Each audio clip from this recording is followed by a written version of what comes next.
Welcome to Adhira Chemistry class. Ever tried? Ever failed? No matter. Try again. Fail again. Fail better. The world is yours. A little bit you activate your hips and put your ass out. Gotta put the hello friends, आपका स्वागत है अधीरा chemistry में। जो lesson चल रहा है उस lesson का नाम है metal ligand bonding, coordination chemistry और कोऑर्डिनेशन कंपाउंड। इसके पहले का जो हमारा वीडियो था वो वीडियो था वर्नर थ्योरी पर। आज हम बात करने जा रहे हैं मेटल लिगेंड बॉन्डिंग की सेकेंड थ्योरी। उस सेकेंड थ्योरी का नाम है वैलेंस बॉन्ड थ्योरी। मैंने बताया था कि मेटल लिगेंड बॉन्डिंग क्या होती है, कोऑर्डिनेशन कंपाउंड क्या होता है, कॉम्प्लेक्स आयन क्या होता है। मेटल लिगेंड बॉन्डिंग को समझाने के लिए कि बॉन्ड का नेचर क्या है, किसी कॉम्प्लेक्स की ज्योमेट्री क्या होती है, वो मॉलिक्यूल पैरा है कि डाया है, बॉन्ड एंगल कितना है, हाइब्रिडाइजेशन कितना है, वैलेंसी का क्या नेचर है, इसको समझाने के लिए अलग अलग टाइम पर वैज्ञानिकों ने अलग अलग कॉन्सेप्ट दिया था। जो पहली थ्योरी थी उसका नाम था वर्नर थ्योरी, मैंने बता दिया है। जो सेकेंड थ्योरी है उसका नाम है वैलेंस बॉन्ड थ्योरी। जो तीसरी थ्योरी है उसका नाम है क्रिस्टल फील्ड थ्योरी। जो चौथी थ्योरी है उसका नाम है लिगेंड फील्ड थ्योरी। और जो पांचवी थ्योरी है उसका नाम है मॉलिक्यूलर ऑर्बिटल थ्योरी। तो आज शुरुआत करने जा रहे हैं वैलेंस बॉन्ड थ्योरी। आज हम बात करेंगे वैलेंस बॉन्ड थ्योरी क्या होती है, वैलेंस बॉन्ड थ्योरी का पोस्टुलेट्स क्या होता है। उसके बाद अलग अलग हमारा वीडियो आता जाएगा। वैलेंस बॉन्ड थ्योरी को हम अप्लाई करेंगे अलग अलग कॉम्प्लेक्स पर, अलग अलग ज्योमेट्री पर, अलग अलग कंपाउंड पर। तो उसके हिसाब से आपको पता चलेगा कि मॉलिक्यूल कब sp3 है, कब dsp2 है, कब sp3d2 है, कब d2sp3 है। तो ज़्यादा बात न करें, शुरुआत करते हैं वर्नर थ्योरी शुरुआत करते हैं वैलेंस बॉन्ड थ्योरी का पोस्टुलेट्स। तो कॉपी पेन लेके बैठिए और एक एक पॉइंट उसको नोट करिए। बहुत आसान थ्योरी है valence bond theory. Valence bond theory, इसी को कहते हैं VBT। और यह थ्योरी बहुत पहले से पढ़ते आए हैं। केमिकल बॉन्डिंग का जो हमारा लेसन है उसकी प्लेलिस्ट मौजूद होगी हमारे चैनल पर, उसमें जाइएगा, देखिएगा कि वैलेंस बॉन्ड थ्योरी पे बहुत अच्छा सा वीडियो है, उसको देखिए। देखकर इसके बारे में पोस्टुलेट आपको समझ आ जाएगा। वैलेंस बॉन्ड थ्योरी जो ऑर्गेनिक केमिस्ट्री में है, जो इनऑर्गेनिक केमिस्ट्री में है, या जो पाई बॉन्ड सिग्मा बॉन्ड के बारे में बातचीत करती है, वही थ्योरी यहाँ भी अप्लाई होती है। वैलेंस बॉन्ड थ्योरी कोई अलग टाइप की नहीं है। वैलेंस बॉन्ड थ्योरी का मेन पॉइंट क्या है इसके बारे में जान लीजिए। यह थ्योरी क्या बोलती है, पर ये जानते इसको खोजा किसने है। इस थ्योरी को खोजने वाले बहुत सारे वैज्ञानिक में नाम है लंदन, पाउलिंग, स्लेटर, लैंगमूर। इन लोगों ने मिलकर के इस थ्योरी की खोज किया था। यह थ्योरी बोलती क्या है, जब दो एटम पास पास आते हैं तो दोनों एटम अपने बाहरी सेल के, बाहरी सब सेल के बाहरी ऑर्बिटल से ओवरलैप कर जाते हैं। क्या बोलती है, जब दो एटम पास पास आते हैं, बॉन्ड बनाने की क्षमता रखते हैं, बॉन्ड बनाने की कैपेसिटी रखते हैं, तो दोनों एटम अपने बाहरी सेल के बाहरी सब सेल के बाहरी ऑर्बिटल से ओवरलैप कर जाते हैं। ओवरलैपिंग अगर हेड टू हेड होती है बनता है sigma bond, side by side होती है बनता है पाई बॉन्ड होती है। मतलब जो वैलेंस बॉन्ड थ्योरी है उसका जो मेन फोकस, जो मेन फंडा है, इसका जो मेन अंदर की बात है वह है ओवरलैपिंग। तो ओवरलैपिंग के आधार पर इसको हम समझाते हैं। वैलेंस बॉन्ड थ्योरी का पोस्टुलेट पहले पढ़ते हैं।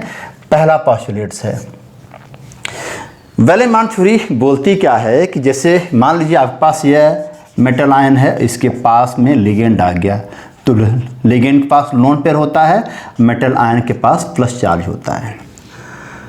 मेटल आयन जो होता है उसको हम CMI कहते हैं। लिगेंड का मतलब होता है लोन पेयर डोनर होता है।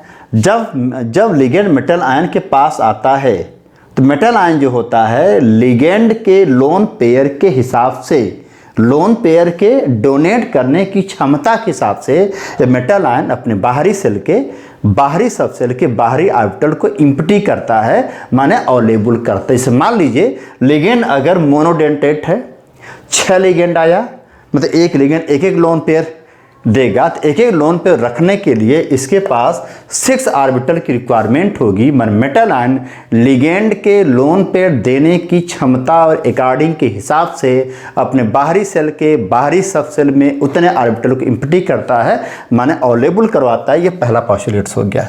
दूसरा पोस्टुलेट्स, अब भाई जो ऑर्बिटल को उसने अवेलेबल है वो तो अलग अलग आकार वाले हैं, अलग अलग एनर्जी वाले हैं।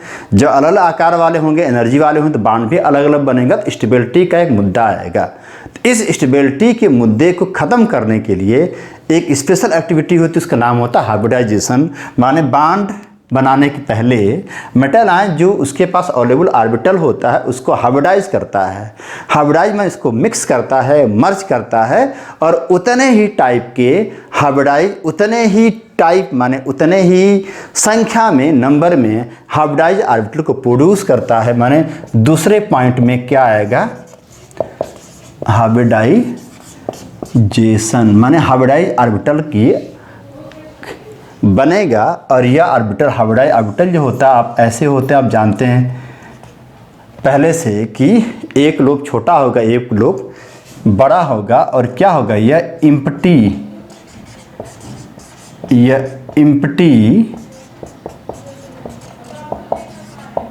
हाइब्रिडाइज्ड ऑर्बिटल है। क्या है, इम्प्टी हाइब्रिडाइज्ड ऑर्बिटल है। ठीक, तीसरा पॉइंट, जब यह हाइब्रिडाइजेशन जब हो जाता है तो आप जानते हैं हाइब्रिडेशन के बाद इक्विवेलेंट एनर्जी वाले, इक्विवेलेंट आकार वाले बहुत सारे ऑर्बिटल बनते हैं। अब इनके बीच अब रिपल्सन होगा। रिपल्सन होगा तो इस रिपल्सन को कम करने के लिए, मिनिमाइज करने, जो मेटल होता है वह इन हाइब्रिडाइज ऑर्बिटल को अलग अलग दिशाओं में, अलग अलग कॉर्नर में ओरिएंट करता है। ऐसा ओरिएंट करता है कि उनके बीच में मिनिमम रिपल्सन हो जाए।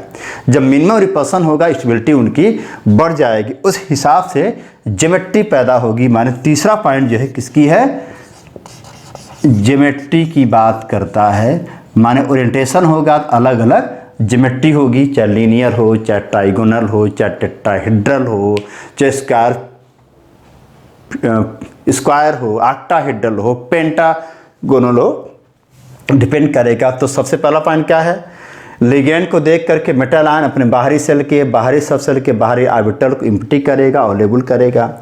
दूसरा पॉइंट क्या होगा, ये जो ऑर्बिटल होते हैं आपस में हाइब्रिडाइज करके इम्प्टी हाइब्रिडाइज ऑर्बिटल का फॉर्मेशन करेंगे। तीसरा पॉइंट क्या होगा, ये जो इम्प्टी हाइब्रिडाइज ऑर्बिटल होते हैं वह अलग अलग आकार में ओरिएंट होंगे, तो उनकी स्पेशल टाइप की ज्योमेट्री पैदा हो जाती है। अंतिम पॉइंट है, नहीं अंतिम नहीं, एक पॉइंट की बात और आएगा। चौथा पॉइंट है, अब आते हैं लिगेंड पर। लिगेंड के पास ऑर्बिटल होगा लेकिन वो फुलफिल ऑर्बिटल होगा।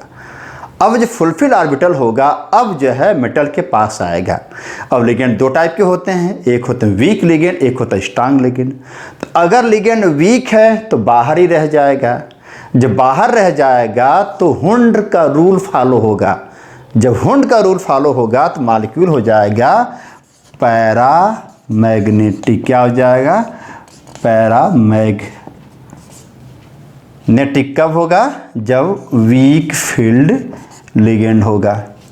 लेकिन अगर लिगेंड क्या है, स्ट्रांग लिगेंड है, तो अंदर घुसेगा। अंदर घुसेगा तब जो अनपेयर्ड होंगे वह पेयर होना शुरू हो जाएंगे। और जब अनपेयर्ड पेयर होना शुरू हो जाएंगे तो हुंड का रूल फ्लॉप हो जाएगा, मल्टीप्लिसिटी कम हो जाएगी, अनपेयर्ड कम हो जाएगा। अब मॉलिक्यूल जो होगा कैसा, डायामैग्नेटिक जैसा बिहेव करेगा। यह हो जाएगा स्ट्रांग फील्ड लिगेंड। ठीक, पांचवा पॉइंट, लास्ट पॉइंट। पहला पॉइंट क्या था, मेटल आयन अपने ऑर्बिटल को इजीली अवेलेबल रखेगा लिगेंड को देख के। दूसरा पॉइंट में हाइब्रिडाइजेशन होगा। तीसरा पॉइंट में ज्योमेट्री होगी। चौथा पॉइंट यह फैसला करेगा लिगेंड वीक है कि स्ट्रांग है। वीक है कि तो होगा पैरामैग्नेटिक, स्ट्रांग होगा तो डायमेट्रिक होगा। अब पांचवा पॉइंट क्या है, जो लिगेंड चूंकि ऑर्बिटल उसका भरा हुआ है अब आएगा और इस इम्प्टी ऑर्बिटल से ओवरलैप करेगा। तो ओवरलैप करे में मेटल आयन चूंकि इम्प्टी ऑर्बिटल एक्सेप्टर, लिगेंड चूंकि भरा ऑर्बिटल तो डोनर, उनके बीच में ओवरलैपिंग भी होगी और वन वे पार्टनरशिप भी होगी। एक स्पेशल टाइप का बांड बनेगा जिसमें कोवेलेंट बांड भी होगा, ओवरलैपिंग भी होगी, कोऑर्डिनेट बांड भी होगा। इस स्पेशल टाइप के बांड का नाम रखा जाता है मेटल लिगेंड बांड। तो इस बांड को आप, ये आपका मेटल है और यह एम्प्टी ऑर्बिटल है, और यह आपका लिगेंड है, और यह फुल फील्ड ऑर्बिटल है। ठीक, आपस में ओवरलैपिंग होगी,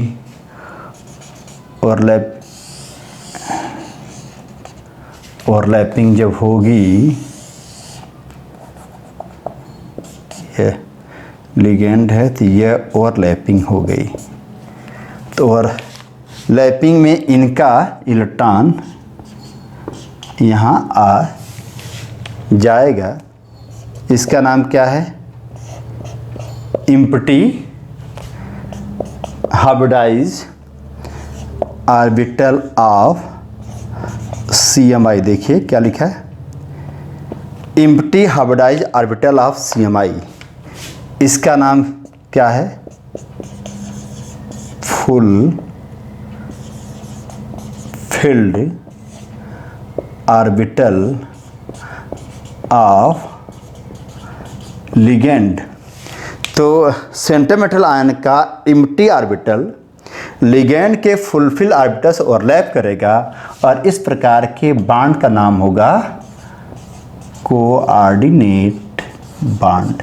इसे कोऑर्डिनेट बॉन्ड कहते हैं, और इसी का नाम होता है मेटल लिगेंड बॉन्ड, और इसी का नाम होता है कोऑर्डिनेशन कंपाउंड।